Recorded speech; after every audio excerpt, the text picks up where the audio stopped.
I'm Tom. I work for Mirada Medical as patient communications editor.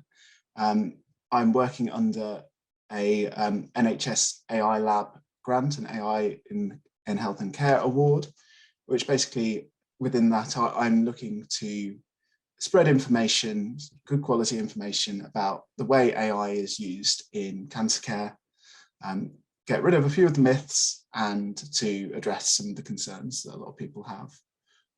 So this is all around this kind of mission of AI against cancer is the kind of brand we're doing that under, just to inform patients and the public about the use of AI in healthcare. So today I'm going to be giving a short and general talk about AI in cancer care. And the first question to obviously address is what actually is AI? So AI, or artificial intelligence, that's quite a broad term. But the famous American computer scientist and AI pioneer Marvin Minsky explained it as the science of making machines do things that would require intelligence if done by people.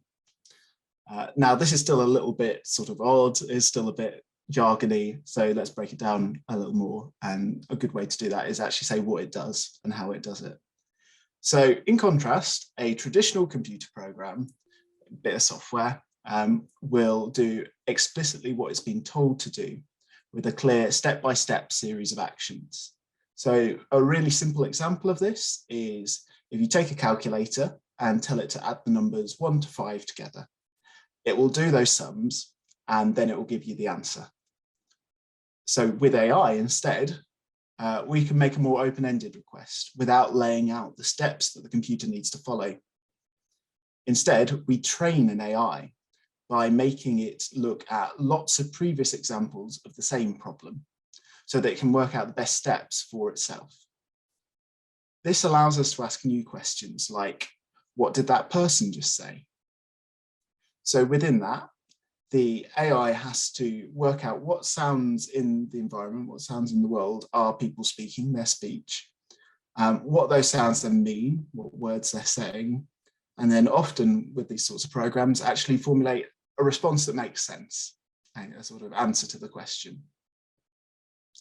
On the more cutting edge of AI, we've got things like self-driving cars, but these things have to take into account a lot of considerations, things like weather conditions, other vehicles, pedestrians and debris in the road. That's why we haven't seen lots of self-driving cars out and about at this point. The AI technology there needs to be very advanced and obviously extremely safe as well. Ultimately, though, we're still talking about a bit of computer software which performed a specific function using a complex maths sum.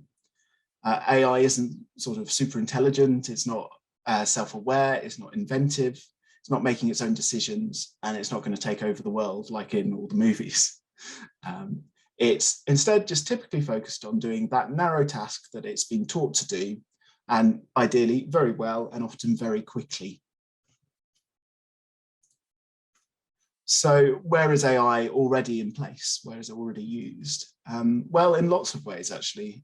All things from showing you the best results on Google and on your social media, filtering through those options, to working out what a smart home device, something like an Alexa or Siri on your phone, should say when you ask it a question.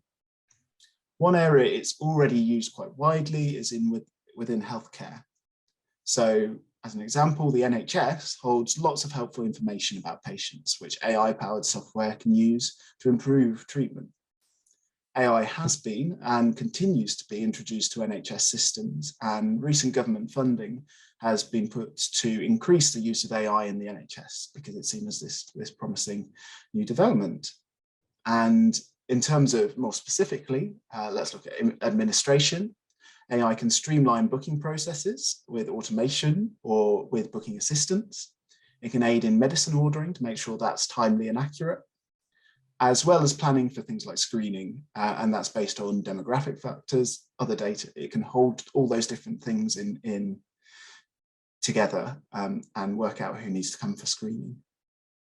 With diagnosis, some scanners have infrared sensors, which just map where your body is within the scanner, which then adjust the cameras. So if you move during the scan, you don't have to necessarily repeat the scan. It can prevent you going through that ordeal again. In addition, an AI can highlight parts of a scan which look unusual or like a tumour. And that draws attention to areas that are most likely to be cancerous, so that when the doctor sees it, that's the first thing that they see, and they can get straight onto that. In imaging more generally, AI can be used to combine different types of scan automatically, and that gives a broader picture of your situation, the different ways that your body works, both as a map of it, but also its function. Then looking at treatment planning, AI can automatically draw around the organs that you don't want to receive a lot of radiation if you're having radiotherapy, or can help predict dose tolerance if you're having chemotherapy. AI can help review your medical history. It can hold up lots of previous examples of people who have had similar medical histories and compare all those different factors all at once. And finally, AI plays a really important role in research. Many treatments and solutions that would have been much delayed coming to market, or perhaps wouldn't actually exist at all if their development wasn't supported by AI. But the main question at hand, how does this actually affect care? How does it affect outcomes? Well, there are 4 key areas where AI has an opportunity to produce more positive outcomes. In terms of informed care, when they're advised by an AI, a doctor can make decisions that are backed up by lots of previous examples. An AI can have seen far more scans and far more treatment plans than a doctor ever could in a whole lifetime. So this supports their expertise just with some extra breadth. And in terms of consistency, consistent care, I hope not, but some of you may have been in the situation where 2 doctors have different opinions. And what AI can do is it can act as a sort of a central post, this common point around which the doctors can discuss. It also means that your care experience should hopefully be more consistent across hospitals, whether that's a rural or urban setting, a big hospital or a small one. As for efficiency, AI streamlines and speeds up treatment planning. And certainly can. We're very aware of the importance of getting around to treatment as soon as possible with many cancers. And that's even more important with long COVID waiting lists and other factors like that, strain on the NHS. And this spare time can also be used to improve care in other ways. And then finally, the tailoring of your care, because a lot of data, a lot of information goes into the AI process, care can be better tailored to a person's unique body. Despite all this, you may still be concerned about the use of AI, and that's completely normal, very natural. A couple of areas where, from my research, I found people tend to be concerned. One big one is data security, that is the collection and use of your personal information with AI. There's also often concerns that you might see a reduction in doctor-patient interaction, that the AI might take over decision-making, or mean that doctors spend less time face-to-face with patients. And then there's also this issue of bias against certain groups. And there have been a few high-profile examples, like when a certain phone manufacturer's face recognition was shown to be less effective for people with darker skin tones. There's this concern that for some people from some communities or groups, they aren't as well served by certain pieces of AI software. You may have more concerns and questions, and as far as I know, we're moving on to a Q&A later, and more than happy to take any further concerns there. But to address some of these right here and now, when it comes to the doctor interaction, when used responsibly, AI only serves as an advisor in an advisory role in clinical decisions. Doctors always review and make the final verdict and explain that to patients. That sort of empathy and that personal interaction is really important. And hopefully AI should give more opportunity as doctors are less sort of trapped in the back room doing the more technical tasks. the human review that a doctor provides, the review they take when they're analysing this advice that the AI is giving, that's really effective, because often the things that an AI might find hard, a human might find easy. And what a human struggles with might be much easier for an AI, because they solve problems in different ways. Coming back to this issue of bias, diverse training data can really be hard to get hold of. Those are those previous examples that the AI learns from. They can be really hard to find. We do have this issue that we have more information and examples from people belonging to some groups than others. A kind of straightforward example of this, there's a lot more data out there for breast cancer in women than in men, because that cancer is much more common in women than it is in men. So we have a little less information about it in men. However, the aim is always to find a model. That's the training that the training come to its completion, which works for everyone, using diverse data to the extent that it's available.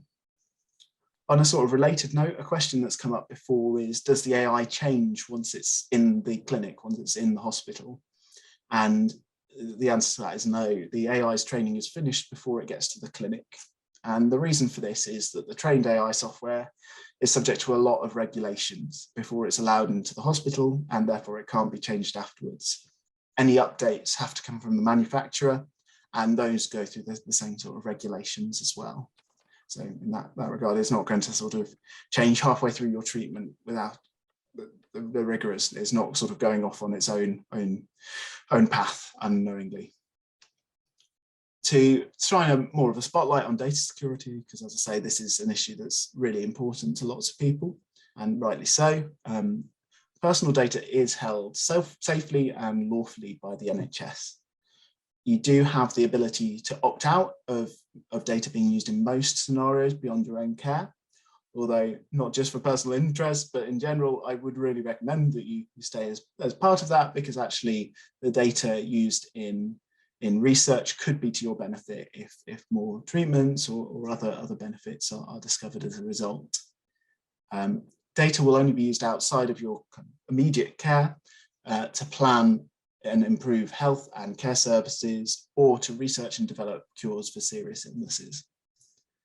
Your NHS data can be used by all these people in the room: the health and care staff, the hospital researchers, the medical companies researching new treatments, the university researchers, and the Medical Royal Colleges.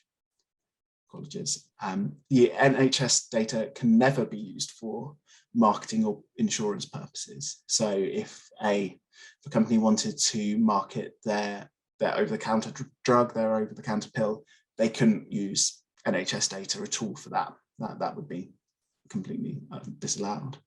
But another sort of point to bring in here, I'm talking very generally about the NHS's data policy here. This isn't necessarily specific to AI. In fact, collecting extra personal information isn't always required with AI, because most of the things that the AI uses, a doctor would want to use, because he or she would want that information. So it doesn't necessarily entail having more information taken. It's just that the AI is looking at it as well as the doctor. But that's going to draw this part of the talk to a close. I'm really keen to hear what you think, any further concerns, whether this has made you more comfortable or less comfortable with AI, but I'd be really keen to hear what you think.